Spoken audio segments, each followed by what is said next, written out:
કરી દેવભૂમિ દ્વારકાની કે જ્યાં રસ્તાની કામગીરીમાં તંત્ર દ્વારા બુદ્ધિનું પ્રદર્શન કરાયું છે। દેવભૂમિ દ્વારકાના ખંભાળિયામાં ટાઉન હોલથી દ્વારકા તરફ બનાવવામાં આવેલા નવા આરસીસી રોડને લઈને સ્થાનિકોમાં ભારે નારાજગી જોવા મળી રહી છે।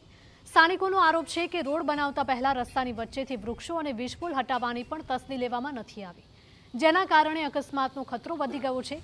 ત્યારે સ્થાનિકોએ નવા બનેલા આરસીસી રસ્તા માટે કરાયેલા લાખો રૂપિયાના ખર્ચ સામે પણ સવાલો ઉઠ્યા છે।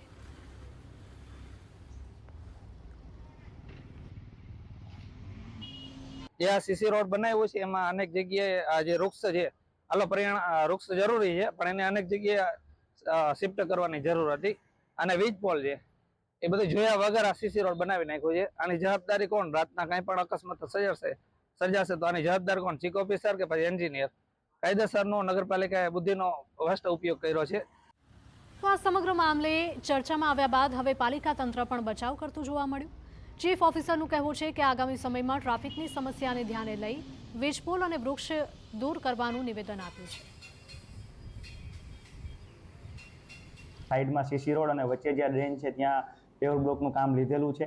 હાલ રસ્તાને વાઇડનિંગની ટ્રાફિકને ધ્યાને લાગતા જરૂર ના હોય, જો ભવિષ્યમાં વાઇડનિંગની જરૂર પડશે તો આપણે ત્યાંથી પીજીવીસીએલના પોલ અને વૃક્ષો દૂર કરવાની પણ કાર્યવાહી કરશું, પરંતુ હાલ રસ્તાની ટ્રાફિકને ધ્યાને લેતા હાલ વાઇડનિંગની જરૂર નથી, એટલે હાલ આપણે ત્યાં સીસી અને પેવરનું કામ લીધેલું છે।